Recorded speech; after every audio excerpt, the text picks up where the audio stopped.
हमारे वीडियो मसीहियों यानी क्रिश्चियंस को बाइबल सिखाने एवं उपदेश देने के लिए और उन लोगों के लिए बनाए जाते हैं जो सच्चे परमेश्वर को ढूंढ रहे हैं। किसी अन्य धर्म की आलोचना करना या उसके अनुयायियों का अपमान करना हमारा उद्देश्य बिल्कुल नहीं है। लेकिन कई क्षेत्रों में बाइबल की शिक्षाएं अन्य धर्मों के साथ मेल नहीं खाती। इसलिए अगर किसी को बाइबल की शिक्षाओं से ठेस पहुंचती हो तो कृपया हमारे वीडियो न देखें। प्रभु आपको आशीष दे। Our videos are made to teach and preach the Bible to Christians and to those who are seeking the true God. It is not our intention to criticize or insult any other religion or its followers. But there are many areas in which the teachings of the Bible do not match with those of other religions. So if anyone is offended by the teachings of the Bible, please do not watch our videos. God bless you. पिछली बार हमने देखा कि हम विजेता से भी बढ़कर है। अपने बाजू वाले को बोलो, मैं विजेता से भी बढ़कर हूं। नहीं, कई लोगों को विश्वास नहीं मैं विजेता से बढ़कर हूं, क्योंकि उनकी सोच हारी हुई है। देखो, अगर आप यहां हार गए ना तो आप सच में हार जाओगे। यहां मत हारिए। कहो हालेलुया, हालेलुया। कितने लोग तैयार है? मेरे साथ निकालिए याकूब उसका पहला अध्याय वचन 2 से 4 को हम पढ़ेंगे। तो आज हम अपने सीरीज का दूसरा पार्ट, दूसरा भाग हम देख रहे हैं। दर्द नहीं है तो लाभ नहीं है। कम ऑन, बोलो दर्द नहीं तो नो पेन, बोलो नो गेन। याकूब पहला अध्याय 2 से 4 वचन पढ़िए जल्दी से कोई। हे मेरे भाइयों, हे मेरे भाइयों, जब तुम नाना प्रकार की परीक्षाओं में पढ़ो, नाना प्रकार की परीक्षाओं में पढ़ो, तो इसको पूरे आनंद की बात समझो। तो इसे क्या समझो? आनंद की बात। क्या समझो? आनंद की बात। इसे आनंद की बात समझो। हालेलुया। यह जानकर कि तुम्हारे विश्वास के परखे जाने से धीरज उत्पन्न होता है। हाँ, पर धीरज को अपना पूरा काम करने दो। धीरज को अपना पूरा काम करने दो। अपने पड़ोसी को बोलो, धीरज को अपना काम करने दो। काम में रुकावट मत डालो। धीरज काम कर रहा है, उसे करने दो। उसके काम में टांग मत डालो। धीरज को अपना पूरा काम करने दो। क्यों? जब धीरज अपना काम पूरा कर लेगा तो क्या हो जाएंगे आप? क्या बन जाएंगे आप? हाँ, बाइबल क्या कहती है? पढ़ो कि तुम पूरे सिद्ध हो जाओ। हालेलुया। सुनो यहाँ पर, जब धीरज अपना काम आपके अंदर पूरा करेगा तो आप क्या बन जाओगे? क्या बन जाओगे? सिद्ध। जरा जोर से बोलो, क्या बन जाओगे? बोलो, धीरज अपना काम मेरे अंदर पूरा कर, ताकि मैं सिद्ध हो जाऊं और मुझ में कोई कमी ना रहे। बोलो, मुझ में कोई कमी ना रहे। क्या आप जानते परमेश्वर की इच्छा क्या है? आपके अंदर कोई कमी नहीं होनी चाहिए, कोई घटी नहीं होनी चाहिए। सभी को शालोम और जय मसीह की। अब हम अपना संदेश शुरू करने जा रहे हैं। सो पिछले रविवार हमने सीखा कि जो परमेश्वर से सच्चा प्रेम करते हैं उन्हें कुछ भी परमेश्वर के प्रेम से अलग नहीं कर सकता। परमेश्वर के प्रेम से हमें कुछ भी अलग नहीं कर सकता। ना मृत्यु, ना अधोलोक, ना बीमारी, ना अकाल, ना भूत, ना भविष्य, ना वर्तमान, ना स्वर्गदूत, ना शैतान। कोई बोलो, कुछ भी मुझे परमेश्वर के प्रेम से अलग नहीं कर सकता। हालेलुया। क्योंकि वो मसीह यीशु में विजय से भी बढ़कर है। कोई बोलो, मैं मसीह यीशु में विजय से भी बढ़कर हूं। लास्ट संडे हमने रोमियो 8:37 वचन को देखा, जिसमें पॉल कहता है कि तुम विजय से भी बढ़कर हो। हालेलुया। और कुछ भी हमें परमेश्वर के प्रेम से जुदा नहीं कर सकता। पौलुस ने विजेताओं के लिए एक यूनानी शब्द को इस्तेमाल किया, जिसको कहा जाता है निकाउ। और इसी शब्द से नाइकी ये नाम मिलता है। सुना है? नाइकी ब्रांड है शूज का। नाइकी इसका मतलब है विजेता। नाइकी इसका मतलब है विजेता या जीत हासिल करने वाला, विजयी होना। अगली बार जब शैतान आएगा और बोलेगा हारोगे तुम, तो क्या बोलोगे तुम? ये नहीं होने वाला है तुमसे। यस, सिस्टर संध्या ने सही जवाब दिया। मैं कौन हूं? विजय से भी, विजय से भी। जहां एक तरफ पौलुस हमें बताता है कि हमारे जीवन के हर हालात में यीशु हमारे साथ है, चाहे हम अकाल में हो, खतरे में हो, दर्द में हो, हमारे पास यीशु है। जैसा अभी हमने पास्टर कविता से सुना, हमारे पास मसीह का प्रेम है। वहीं दूसरी तरफ याकूब हमें सिखाता है कि जब कभी हम नाना प्रकार की परीक्षाओं से, तकलीफों से, संकटों से, पीड़ाओं से गुजरते हैं, तब हम उस पर कैसे विजय पा सकते हैं। सुनो, यहां पर बहुत जरूरी होता है जब तकलीफें, समस्याएं आती है। मैंने लास्ट संडे बताया, तकलीफें, समस्याएं या तो आपको परमेश्वर से अलग ले जाएंगे, दूर ले जाएंगे, या आपको परमेश्वर के पास लाएंगे। तकलीफें, समस्याएं, पीड़ाएं या तो आपको तोड़ देगी या आपको बनाएंगी। चुनाव आपका है। जब आप अपने जीवन में सबसे कठिन परिस्थितियों से जाते हैं, तब आप किस प्रकार अपने हालातों से बाहर आ सकते हैं? जवाब है हमारे रवैये से, हमारी सोच से, हमारी एटीट्यूड से। सभी लोग बोलो एटीट्यूड। एटीट्यूड, सोच, रवैया। देखिए, मरना बहुत आसान है। बिल्डिंग से उड़े मारो, खत्म। पानी में कुछ मिलाओ, पियो। और कई लोग परिस्थितियों से हार कर तनाव में, तकलीफों में अपनी जान ले लेते। वो परिस्थितियों से लड़ते नहीं है, क्योंकि परिस्थितियों से लड़ने की ताकत उनमें नहीं रहती। इसलिए जब परिस्थितियां आपके जीवन में आती है, कैसे आप उस पर विजय पा सकते हो? जवाब है आपकी सोच, आपके रवैये से। याकूब कहता है जब तुम नाना प्रकार की पीड़ाओं से, नाना प्रकार की पीड़ाओं से, इंग्लिश में उसको लिखा है नाना प्रकार के ट्रायल्स। परीक्षा यानी एग्जाम वाला परीक्षा नहीं। हाँ, हेलो। जिंदगी में कई सारे हालात आपके विश्वास की परीक्षा लेगी, आपके साहस की परीक्षा लेगी, आपके धैर्य की परीक्षा लेगी। और उस परीक्षा में पास होना स्कूल की परीक्षा से पास होने में कई ज्यादा मायने रखता है। क्योंकि कई लोगों के पास डिग्रियां हैं, लेकिन जब जीवन में चुनौती और हालात उनके सामने आते हैं, उनको नहीं मालूम उस पर कैसे विजय पाए। और जो आज मैं आपको सिखाना चाहता हूं, उसको ध्यान से समझो।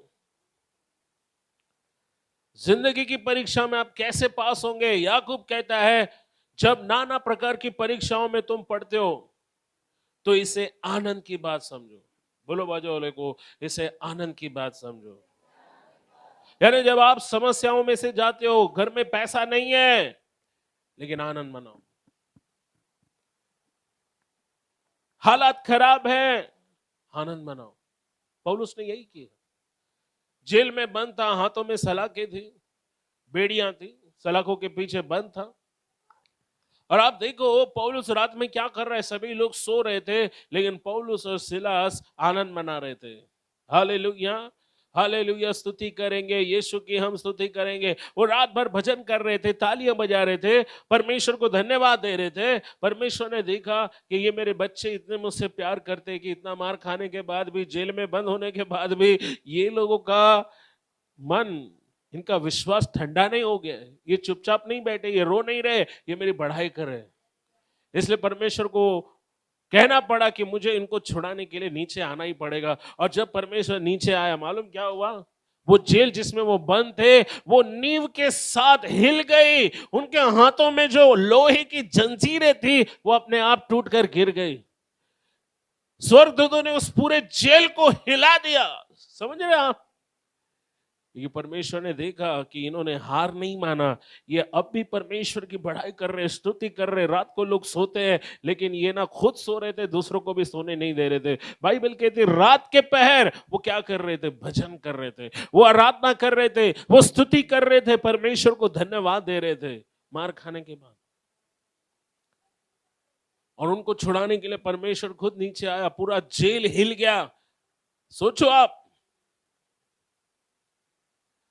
उस जेल के जेलर को लगा, पुलिस को लगा कि ये सब भाग गए। उसने तलवार ली और वो अपने आप को खत्म करना चाहता था, क्योंकि कैदी उसके हाथ से भाग गए थे। उसे पता था कि राजा अगले दिन उन्हें मृत्यु दंड देगा, क्योंकि वो अपने काम में नाकाम रहे। लेकिन पौलुस ने कहा कि तू अपने आप को कुछ मत कर, हम कहीं भागे नहीं, हम यहीं पर हैं। और ऐसे एटीट्यूड को देखकर, ऐसे रवैये को देखकर उस कठोर जेलर का भी मन पिघल गया। जिसने उनको बेत से मारा था, वो पौलुस और सिलास को घर लेकर गया और उनके घावों पर तेल मल रहे हैं, उनके पैर धो रहा है, उनके लिए ताजा खाना बनाकर उनके आगे रख रहा है। बोले किस किस्म के आदमी हो? हमने कई लोगों को देखा, लेकिन तुम संत हो, तुम परमेश्वर के लोग हो, तुम विशेष लोग हो। नहीं तो एक जेलर कभी कैदी को अपने घर नहीं लेकर जाएगा। कैदियों के साथ किस तरह का व्यवहार होता है आपको नहीं मालूम, बट वो जेलर उसको अपने घर लेकर गया, पौलुस का संदेश सुना और अपने घराने समेत उसने क्या किया? बपतिस्मा लिया। और प्रेरित 16:31 कहता है, यीशु मसीह में विश्वास कर तो तू और तेरा घराना उद्धार पाएगा। ये उसी के घर में पौलुस ने ये फेमस डायलॉग कहा। और आप देखो पूरा घराने ने बपतिस्मा लिया और पौलुस ने उस घर में, उस जेलर के घर में पहली कलीसिया की स्थापना की, जो फिलिपियों के नगर में शुरू हुई।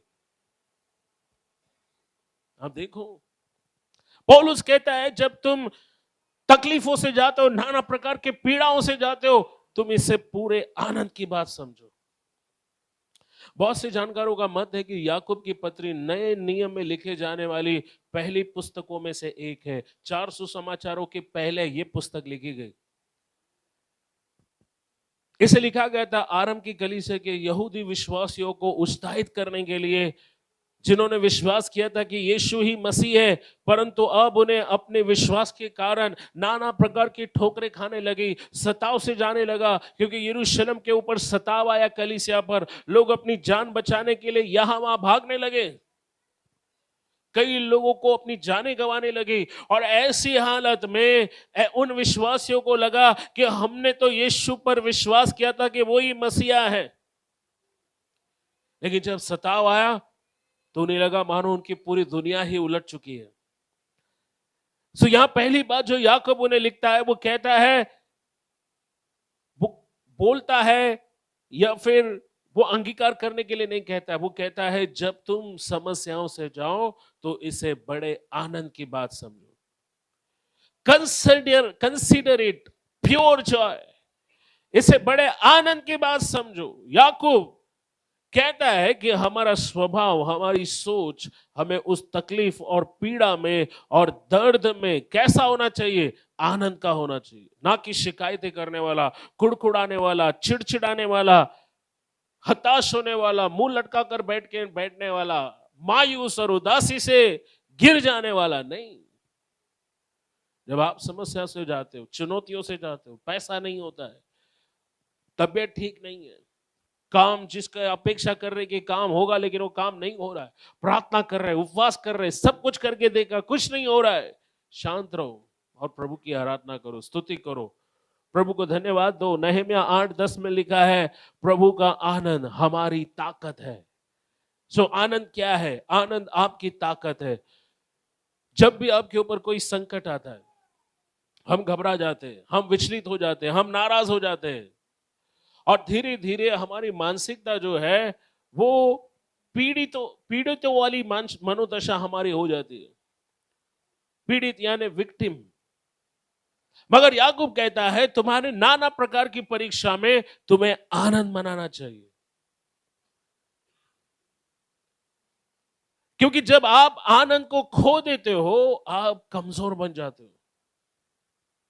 याकूब कहता है हार मत मानो, धीरज को अपना पूरा काम करने दो, जिससे तुम सिद्ध हो जाओ और तुम में किसी बात की कमी और घटी ना हो। वचन 3 और 4 जानते हैं क्या आप?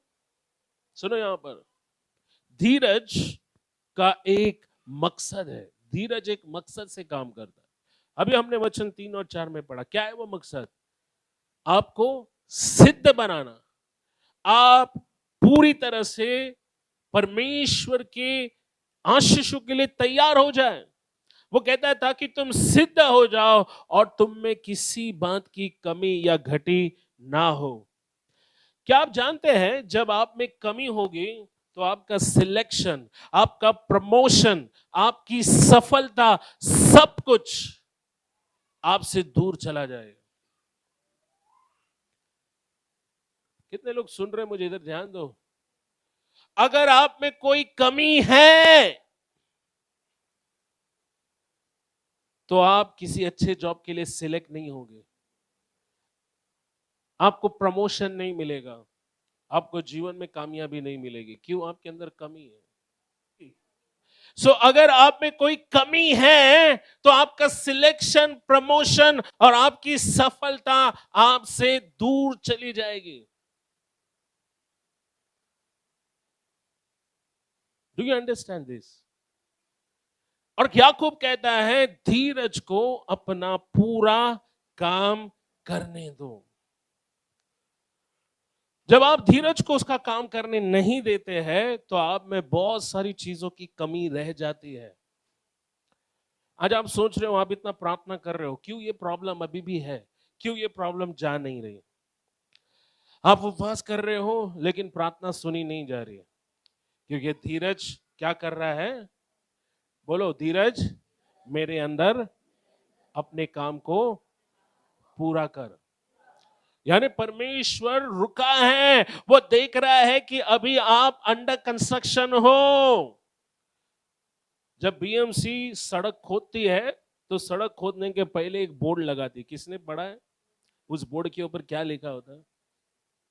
अंडर कंस्ट्रक्शन नहीं, सावधान काम, वर्क इन। यस, अरे वाह, कितने लोगों ने बोर्ड पढ़ा है? वो सावधान, पुढे काम चालू है, मेट्रो का काम गतिशील है। बड़ा गड्ढा खोद दिया है और चारों तरफ से फेंसिंग लगाया है और सामने बोर्ड लिखा है सावधान आगे काम। परमेश्वर आशीष को लेकर तैयार है, रुका है। आशीष इधर आ बेटा। परमेश्वर आशीष लेकर रुका है, बट वो आशीष दे नहीं रहा है। मालूम क्यों? क्योंकि अभी देख रहा है वो धीरज क्या कर रहा है? धीरज अपना, हालेलुया, प्रेज द लॉर्ड। परमेश्वर तब तक रुका रहता है जब तक धीरज अपना काम, और जब धीरज अपना काम पूरा करता है परमेश्वर आशीष को भेजता है। हालेलुया। जाओ, फ्लैट जाओ, बंगले जाओ, कार जाओ, विदेश यात्रा, बच्चे, शादी, सब कुछ परमेश्वर आपकी राह में भेजेगा जब वो देखेगा कि आपके जीवन में कोई कमी। जब तक आपके अंदर कमी है, आपका सिलेक्शन, प्रमोशन, सफलता सब कुछ आपसे दूर जाएगा। आज बहुत से लोग सोच रहे हैं आखिर मेरी प्रार्थना क्यों नहीं सुनी जा रही, मेरा चमत्कार, मेरी आशीष क्यों रुकी हुई है? जवाब है इसलिए क्योंकि आप उन आशीषों के लिए अभी तक तैयार नहीं हुए हैं। आप में कमी है और परमेश्वर जानता है कि अगर वो आपको वो आशीर्वाद देगा जिसके लिए आप प्रार्थना कर रहे हो तो उस आशीर्वाद को आप संभाल नहीं पाओगे। नहीं सुन रहे आप लोग? हाँ, सोच रहे मेरी प्रार्थना क्यों नहीं सुनी जा रही, मेरा चमत्कार क्यों नहीं आ रहा है, क्यों इतना लंबा इंतजार? हेलो, परमेश्वर आपको तैयार कर रहा है। क्योंकि अगर वो आपको तैयार होने के पहले ही आपके हाथ में आशीष रख देगा, उसे मालूम है आप उसको संभाल नहीं पाओगे, आप उसको, उस आशीष को खराब कर दोगे। सुनो, यहां पर बच्चों के हाथों में आप कोई अनमोल चीज नहीं देते। क्यों? हाँ, क्योंकि उसकी वैल्यू उनको नहीं मालूम। एक दिन एक बाप ने अपने पूर्वजों की बहुत ही बहुमूल्य घड़ी अपने बेटे को दी और कहा, बेटा एक काम करे, घड़ी ले और बेच के आ। अब वो घड़ी कौन सी थी उस लड़के को नहीं पता था। तब वो सबसे पहले एक दुकानदार के पास गया। दुकानदार ने वो घड़ी देखी और घड़ी को देखने के बाद उसने बोला, ये तो एक साधारण घड़ी है, मैं इसका आपको 50 रुपए दूंगा। तो लड़का घड़ी लिया और पिताजी को कहा, पिताजी वो तो 50 रुपए दे रहे हैं। फिर पिताजी ने कहा, एक काम कर, वापस ये घड़ी लेकर जाओ और देख कौन इसका अच्छा दाम तुझे देता है। तो वो एक कबाड़िए के पास गया। कबाड़ मालूम ना, कबाड़ बेचते भंगार वाला। तो भंगार वाला ने वो देखा और बोला, अरे इसका मैं तेरे को 100 रुपया देगा, उससे ज्यादा नहीं देगा। तो वो घड़ी उसने ली और फिर वो आगे गया और फिर वो घड़ी लेकर एक जौहरी के पास गया। जौहरी ने जब उस घड़ी को देखा तो उसने कहा, मैं ये घड़ी का आपको 500 रुपए दूंगा। बड़ा लड़का खुश नहीं हुआ तो उसने वो घड़ी वापस ली और वो एक म्यूजियम के रखवाले के पास गया और म्यूजियम के रखवाले को दिखाया। म्यूजियम के रखवाले ने देखते ही कहा, मैं इस घड़ी का तेरे को 5 लाख रुपए अभी दे सकता हूं। एक ही घड़ी, लेकिन भंगार वाले ने, दुकानदार ने, जौहरी ने और एक म्यूजियम के रखवाले ने क्यों 5 लाख देने का सोचा? क्योंकि उस घड़ी की कीमत सिर्फ उस म्यूजियम वाले को पता थी। वो घड़ी कोई साधारण घड़ी नहीं थी, वो उस बाप की घड़ी को उसके पूर्वजों ने राजा महाराजा के टाइम से वो घड़ी बचा के रखा था। यानी वो अपने आप में एक बेमिसाल वॉच था और दुनिया में दूसरा कोई वॉच उसके जैसा नहीं था। सुनो, कई बार जो आशीष परमेश्वर आपको देना चाहता है उसका मूल्य आपको तब तक समझ में नहीं आएगा जब तक आप उस आशीष को प्राप्त करने के लिए पूरी तरह से तैयार नहीं होते। बाइबल कहती है जब तक यूसुफ पूरी तरह से तैयार नहीं हुआ, परमेश्वर का वचन उसे कसौटी पर कसता रहा। आपको मालूम है यूसुफ प्रधानमंत्री बना, लेकिन पहले उसको एक घर का अधिकारी बनना पड़ा, फिर जेल का अधिकारी बनना पड़ा, और जब वो विश्वास योग्य रहा तब वो देश का अधिकारी बना। हेलो, पहले परमेश्वर देखेगा तुम घर कलीसिया लेने के लायक हो क्या। जब वो देखता है आप घर कलीसिया लेने में विश्वास योग्य हो तो वो आपको और घर की कलीसिया देगा। जब आप उसमें भी विश्वास योग्य रहते हो फिर वो चर्च आपके हाथ में देगा। और एक छोटी सी कलीसिया में भी जब आप विश्वास योग्य होते, जहां 2 या 3 लोग आते हैं, 10 लोग आते हैं, 15 लोग आते हैं, तब उसके बाद जब देखता है वो कि आप उसमें भी विश्वास योग्य हो तो वो आपको हजारों के सामने खड़ा करेगा। आज क्या हो गया है, हम नीचे से शुरुआत नहीं करना चाहते, हमको डायरेक्ट बड़ा स्टेज चाहिए।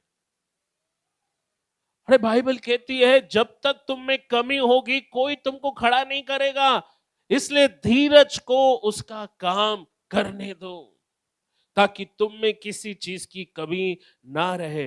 धीरज, हमारे देश में धीरज को सब्र बोलते हैं, और हमारे देश में कहावत है कि धीरज का फल, सब्र का फल क्या होता है? धीरज का मकसद है आपको सिद्ध बनाना, आपको समझदार, सिद्ध मतलब समझदार,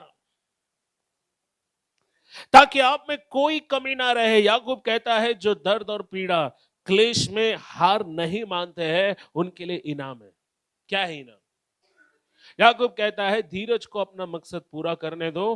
परमेश्वर को मालूम है कि आप अपने जीवन में कौन सी चैलेंजेस, चुनौतियों का सामना कर रहे हो। चाहे फिर कोई स्पेशल बच्चा है जिसकी देखभाल आपको करनी है, चाहे फिर बीमार माता पिता है जिसको आपको संभालना है, कैंसर का आप शायद इलाज करवा रहे हो, पैसों की कमी से लड़ रहे हो, रिश्तों की समस्या से जूझ रहे हो, चाहे हालात कैसे भी क्यों ना हो, सिर्फ अपनी सोच और रवैया और एटीट्यूड से ही जो आपको उन सारी चीजों में विजय दिला सकता है। यूनानी शब्द टेलियोस, टेलियोस, TELIOS, टेलियोस का अर्थ है कुछ भी कमी न रहना। पीड़ा में, दर्द में आपको लगेगा कि परमेश्वर ने आपको छोड़ दिया, मगर ऐसा नहीं है। तकलीफें बड़ी विचित्र होती है। इंग्लिश में इसको अनकैनी कहते हैं। विचित्र, क्यों विचित्र? क्योंकि वो या तो आपको परमेश्वर से दूर ले जाएगी या फिर वो आपको परमेश्वर के करीब लेकर आएगी। बाइबल में ऐसे कई उदाहरण हैं जिन्होंने सबसे बड़ी कठिनाई में विश्वास को चुना। दानियल जानते हैं आप? दानियल कहां था? दानियल अपने विश्वास के लिए उसको सिंह की मांद में फेंका गया। दानियल, शद्रक, मेशक, अबेदनेगो अपने विश्वास के लिए उनको अग्नि परीक्षा देनी पड़ी। अग्नि परीक्षा यानी उनको जिंदा तंदूर में डाला गया।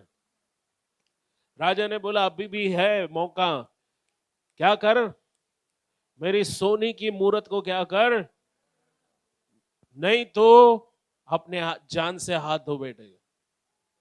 सोचो कितनी बड़ी परीक्षा। हमको इतनी परीक्षा तो नहीं देनी पड़ती है ना।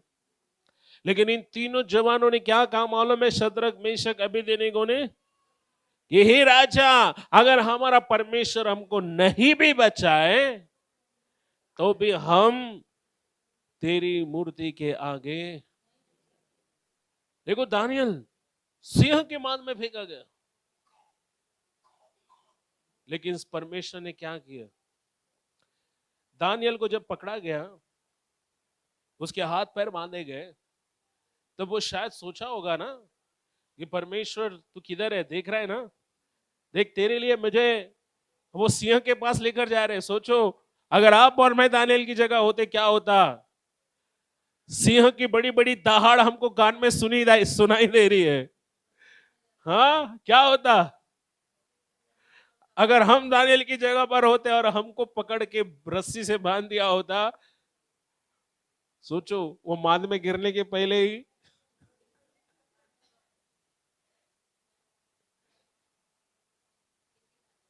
क्या आ जाता। लेकिन दानियल बोला ठीक है, जो होगा देखा जाएगा। दानियल सिंह के मांद में गिरा और परमेश्वर ने क्या किया मालूम है? ऑलरेडी राजा ने क्या किया था? सिंहों को भूखा रखा था। वहां सिंहों के जो रखवाले थे उन्होंने उनको खाना नहीं डाला, ताकि जो भी कैदी वहां पर फेंके जाते सिंह उन पर क्या करे, उनके हड्डी हड्डी वो चबा जाते। लेकिन जब दानियल को सिंह के मांद में फेंका गया, तब परमेश्वर के दूत उस मांद में मौजूद थे। शायद उन शेरों ने स्वर्गदूतों को देखा होगा और वो घबरा कर बिल्ली की तरह एक जगह बैठ गया। म्याऊ। समझ रहे हैं आप लोग? सिंह क्या हो गया? रात को राजा को नींद नहीं आ रही थी, क्योंकि वो राजा का खास दोस्त था। राजा के आसपास जो चमचे थे उन्होंने दानियल को घात करके फंसाया, उसको धोखे से फंसाया। राजा एक्चुअली इसको सजा नहीं देना चाहता था, लेकिन राजा ने कानून बनाया था। इन चमचों ने राजा को भड़काया कि राजा एक ऐसा कानून बना कि तुझे छोड़कर कोई अपने देवता से प्रार्थना नहीं करेगा। लेकिन दानियल रोज सुबह शाम खिड़की खोल के क्या करता है? विश्वासी लोग होते तो बोलते काय को खिड़की खोलने का, बंद करना, दरवाजे बंद करके भी प्रार्थना कर सकता है। तो दानियल गलत था। दानियल की रीति थी, क्योंकि खिड़की के सामने यरूशलेम की दिशा को देखकर, क्योंकि यरूशलेम में मंदिर था, परमेश्वर की पवित्र उपस्थिति उस जगह आती थी, इसलिए दानियल का जो मंदिर का दिशा, खिड़की का जो दिशा था वो उस मंदिर की दिशा की ओर खुलता था। इसलिए उसने क्या किया? खिड़की खोलकर वो हर रोज प्रार्थना करता। सोचो आज के दिनों में होता तो सीसीटीवी कैमरा में आ जाता, या कोई चुपके से वीडियो नहीं कर रहा, देख देख सबूत भी है दानियल क्या कर रहा है। दानियल ने परवाह नहीं की। उन लोगों ने जिनको दानियल से प्रॉब्लम थी, उन्होंने राजा को फिर जाकर भड़काया, बोला देख इसने तेरा नियम तोड़ा है, इसको सजा होनी चाहिए। और आपको मालूम है क्या हुआ? राजा ने दंड तो दे दिया, बोला जाओ लेकर, लेकिन रात को राजा सो नहीं पाया। सोचो, वो सिर्फ करवटे, पलंग पर करवटे ले रहा था, क्योंकि रात भर वो सोचने लगा कि दानियल जिंदा बचेगा, मेरा दोस्त कितना मदद मुझे किया, कितने बार अच्छी अच्छी सलाह मशवरा उसने मुझे दी, वो जिंदा है क्या मर गया मुझे नहीं मालूम। अगली सुबह राजा सुबह खुद उस जगह पर गया और उसने बोला, दानियल मेरे दोस्त, क्या तू जिंदा है? दानियल अंदर से आवाज देता, राजा चिरंजीव रहे, मेरे परमेश्वर ने सिंह का मुंह भी क्या कर दिया। सुनो, यहां पर बाइबल में ऐसे कई उदाहरण हैं जिन्होंने बड़ी कठिनाई में विश्वास को चुना। दानियल एक उदाहरण है। वहीं दूसरी तरफ कुछ लोग ऐसे भी थे जिन्होंने अपने विश्वास के साथ समझौता किया, हार मान ली और वो पाप में गिरे। कुछ उदाहरण दे सकते हैं आप लोग? शिमशोन, शक्तिशाली व्यक्ति, एक आदमी 10,000 से ज्यादा सेना को मारता है, एक आदमी। शिमशोन, स्वर्गदूत आया, उसके मम्मी डैडी को बोला ये स्पेशल बच्चा है, इसको मन्नत माना था ना तुमने, तो इसके सर पे वस्त्रा, यानी उसको बाल कभी काटना और ना उसको कोई खट्टी चीज पिलाना, यानी उसको कोई अंगूर का रस। सो शिमशोन, उसकी ताकत उसकी जड़ों में थी, उसकी बालों की लटों में थी। और आप देखो, जब उसके बाल पर वस्त्रा गिरा, जब दुश्मन को मालूम पड़ा इसकी ताकत का राज क्या है, और दुश्मन ने उसको फंसाने के लिए किसका इस्तेमाल किया?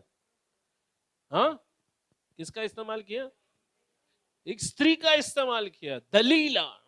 और दलीला बहुत चालाक थी। राजा ने कहा यह हमारे देश का दुश्मन नंबर 1 है, मतलब फिलिस्तीन के राजा ने कहा हमको इसको पकड़ना, और हमको मालूम पड़ा है इसकी कमजोरी दारू नहीं है, सिगरेट नहीं है, पैसा नहीं, इसकी कमजोरी कौन है? स्त्री। शैतान को मालूम है मसीह लोगों की कमजोरी क्या है, गॉसिप करना, एक दूसरे के खिलाफ बातें करना, पैसा। तो अगर हम अपने विश्वास के लिए खड़े रहेंगे, दुख उठाएंगे, तकलीफें आएंगी, तो भी हम विश्वास से समझौता नहीं करेंगे, तब आप विजेता से भी बढ़कर बनोगे। शिमशोन विजेता से बढ़कर बनने के बजाय वो हार गया।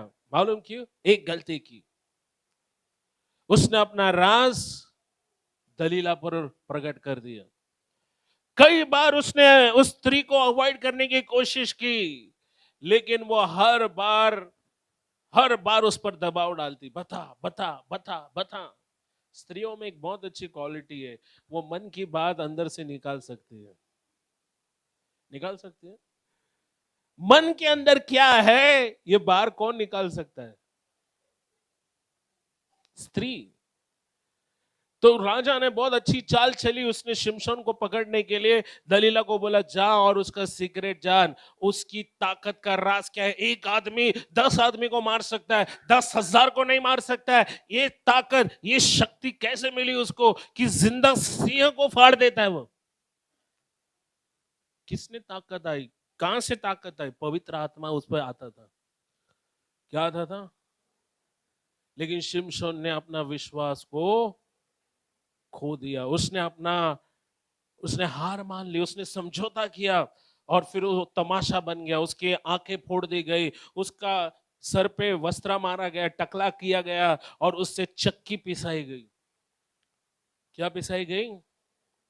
लेकिन दुश्मन भूल गया कि वो बाल वापस अब उगने चालू हो गए। चक्की पीसते पीसते फिर से उसके बाल क्या हो गए? हाँ, और शिमशोन ने कहा परमेश्वर अब तो मैं मरने वाला हूं, लेकिन आखिरी बार मुझे दुश्मन की क्या करने दे, दुश्मन की वाट लगाने दे, आखिरी बार मेरी मदद कर। और बाइबल कहती है कि शिमशोन मरते समय भी इजराइल के दुश्मनों को मारकर मर गया। लेकिन बड़ा दुखद अंत हो गया, क्योंकि अपने विश्वास में वो स्थिर नहीं रहा। पतरस 3 बार यीशु का क्या किया? इनकार किया। बोला मैं इसको नहीं जानता हूं, पानी पर चला। हाँ, यीशु के एक आज्ञा पर पानी पर चला, लेकिन बाद में बोलते यीशु कौन है मेरे को? दाऊद राजा, इतना छोटा लड़का, और अपने से 10 गुना बड़ा दानव को क्या करता है? सिर्फ एक गोफन से मारता है। और यही राजा दाऊद जब बड़ा होता है, वो भी एक स्त्री के सामने हार जाता है। सुनो, जितने लोग सेवा करना चाहते हैं, 3 जी से दूर रहो। Girl, glory, gold. बोलो गर्ल। अगर आप गर्ल हो तो गर्ल, ओके, हमको मालूम को क्या बोलना है। गर्ल, ग्लोरी, गोल्ड, यानी पैसा, शोहरत और कामुकता, वासना, व्यभिचार, ये 3 बड़े गड्ढे हैं जो दुश्मन आपको गिराने के लिए खोदता है। So you have to be very careful, आपको बहुत सावधान रहना है। शायद आपकी कमजोरी स्त्री ना हो या कोई पुरुष नहीं हो, बट आपकी अगर कमजोरी पैसा है तो शैतान जानता है आपको कैसे नीचे गिराना है। यहूदा इस्करियोती सबसे बड़े पास्टर के साथ था, सबसे शानदार पास्टर के साथ था, लेकिन उसका दिल शैतान के साथ लगा हुआ, क्योंकि वो किससे प्यार कर रहा था? 30 चांदी की सिक्कों में उसने अपने प्रभु का क्या किया? सौदा किया। और क्या हुआ? बाद में फांसी लेके मर गए। तो बाइबल में ऐसे कई उदाहरण हैं जहां पर परीक्षा में कुछ लोग स्थिर रहे और वो विजेता बने, और कुछ लोग थे जो विश्वास में स्थिर नहीं रहे, हार गए। मेरी सेवकाई में मैंने कई लोगों को चर्च में आते हुए देखा है। कई लोग हैं जो चर्च से छोड़कर चले गए, आज ना वो प्रभु में है ना वो चर्च जाते, वो संसार में खो गए हैं। सुनो, हमारी परीक्षा या तो हमारे विश्वास को जला देगी या हमारे विश्वास को शुद्ध करेगी। देखो, आग 2 चीजें करता है। आग या तो जला देगा। क्या जलती है? चलो मुझे बताओ, आग में क्या डालने से वो चीजें जलती है? हाँ, नहीं, ऑफ कोर्स घासलेट से आग जलता है, ओके। मिट्टी का तेल डालेंगे तो क्या होगा? आग लगता है। बट आग में कौन सी चीजें जलती है और कौन सी नहीं जलती है? लकड़ी जलती है, पेपर जलता है, घास फूस जलता है, और क्या है जो आग में नहीं जलता? हाँ, अरे वो तो आग को बुझा देती है। क्या नहीं जलता है? किसने बोला? सोना, धातु, ओके, वो नष्ट नहीं होती है। उल्टा सोना या चांदी जो है वो आग में शुद्ध होती है।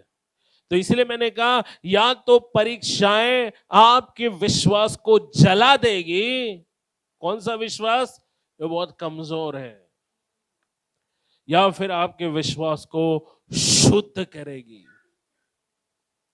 सुनो, अगर आपके जीवन में आज आप प्रॉब्लम से जा रहे हो, एक चीज जो मैं आपको बोलना चाहता हूं, आनंद मनाओ और इंतजार करो, धीरज को उसका काम करने दो। बाइबल कहती जो परमेश्वर की बाट जोएंगे वो नया बल पाएंगे और वो ऊंची उड़ान भरेंगे। Praise the Lord, hallelujah. घर जाकर पहला पतरस 6 और 7 वचन को जरूर पढ़िए, हम यहां पर समाप्ति करेंगे। रोमियो 8 अध्याय 29 वचन को पढ़िए जल्दी से। रोमियो 8:29, पहला पतरस उसका पहला अध्याय 6 और 7 वचन को कोई पढ़े जल्दी से। इस कारण तुम मगन होते हो, यद्यपि अवश्य है कि अभी कुछ दिन के लिए नाना प्रकार की परीक्षाओं के कारण दुख में हो, और यह इसीलिए है कि तुम्हारा परखा हुआ विश्वास, जो आग से आए हुए नाशवान सोने से भी कहीं अधिक बहुमूल्य सुनो है। सुनो, सोने का भाव क्या है? कोई बता सकता है अभी क्या चल रहा है रेट? अरे बाप रे, मेरी पत्नी को तो जुबान पे याद है, 1,05,000 रुपया। कितने ग्राम सोने का? क्यों सोना इतना महंगा है कि 10 ग्राम सोना 1,05,000 में आता है? क्यों दिन ब दिन सोने का भाव बढ़ रहा है, मालूम है आपको? हाँ, किसी ने कहा क्योंकि वो बहुमूल्य है। सभी लोग बोलो सोना बहुमूल्य है। लेकिन पतरस यहां कहता है कुछ है जो सोने से भी ज्यादा महंगा है, सोने से भी ज्यादा बहुमूल्य है। और वो क्या है जानते हैं हम? क्या है जो सोने से ज्यादा कीमती है? वो कहता है तुम्हारा विश्वास। इसलिए मैंने कहा या तो परीक्षाएं तुम्हारे विश्वास को जला देंगी या आपके विश्वास को शुद्ध करेगी। जब विश्वासी लोगों के लाइफ में प्रॉब्लम आते हैं, हंसो, खुशी मनाओ, आनंद करो, क्योंकि आपके लाइफ में जो जो अनुभव से परमेश्वर आपको ले जाता है, उसका इस्तेमाल वो आपको परमेश्वर अपने पुत्र के समान बनाने के लिए करता है। यीशु मसीह ने भी दुख सहा, उठाया कि नहीं दुख? और हमें भी दुख उठाने के लिए बुलाया गया है, क्योंकि अगर हम उसके साथ दुख उठाएंगे तो उसके साथ राज्य भी करेंगे। Hallelujah, praise the Lord. Yes, तुम्हारा ताया हुआ विश्वास नाशमान सोने से भी, पतरस क्या कहता है? बहुमूल्य है। बहुमूल्य है। बोलो कुछ है जो सोने से ज्यादा बहुमूल्य है। कल अगर शैतान आपके सामने 1 किलो सोना रखे और बोले कि चर्च छोड़ दो, यीशु को छोड़ दो, क्या किसको चुनेंगे? हाँ? अच्छा चुनेंगे, ओके, वेरी गुड। नहीं तो कभी देखा नहीं 1 किलो सोना है, बाप रे।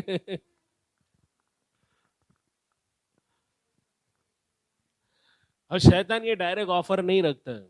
मैं आपको बताता हूँ शैतान कैसे ऑफर रखता है। आप कोई जॉब ढूंढ रहे हो और जॉब आपको 50,000 सैलरी दे रही है, बट संडे छुट्टी नहीं। क्या रखा है? एक तरफ यीशु, एक तरफ सोना। क्या चुनेंगे हम?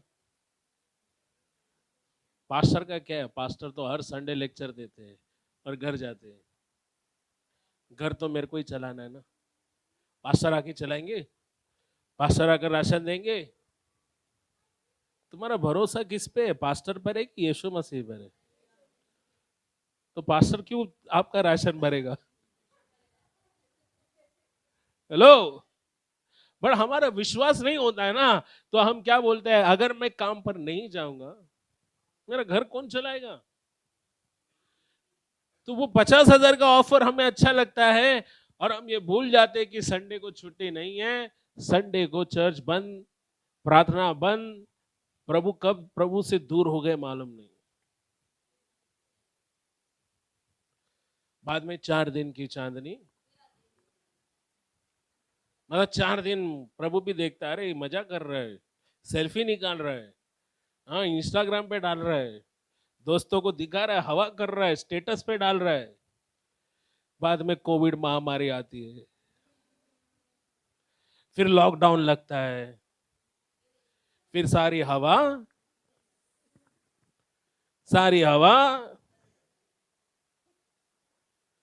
ओ प्रभु किधर है तू? प्रभु बोलता है मैं वही हूं जहां पहले था, मैं जो हूं सो हूं। देखो बहुत सावधान रहना है। कभी कभी शैतान बोलेगा देख तेरा बाजू वाले तेरे से आगे चला गया, 2 घर लिया संघर्ष नगर में, तेरे पास एक भी नहीं है, क्या कर रहा है तू? 4 घर लेने दो, क्योंकि सब कुछ इधर ही छोड़ के जाना है। सुनो, यहां पर परमेश्वर का वचन कहता है, इसका मतलब ये नहीं है बिल्कुल भी, अभी कविता ने बताया कल की चिंता मत करो, तो इसका मतलब ये नहीं कि हम कल की प्लानिंग नहीं करें, कल की तैयारी नहीं करें। यह वचन का मतलब है कि कल की चिंता में इतने मत डूब जाओ कि तुम्हारा बीपी 110 से,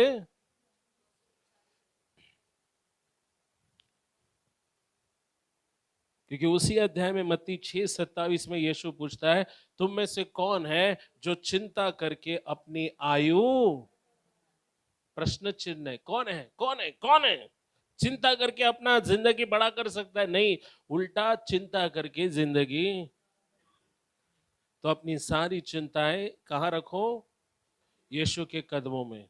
प्रभु जिंदगी बहुत बड़ा है, तूने दुनिया में भेजा है, पेट दिया है तो रोटी भी, हाँ, घर भी, जरूरत है घर की, घर भी तू ही देगा।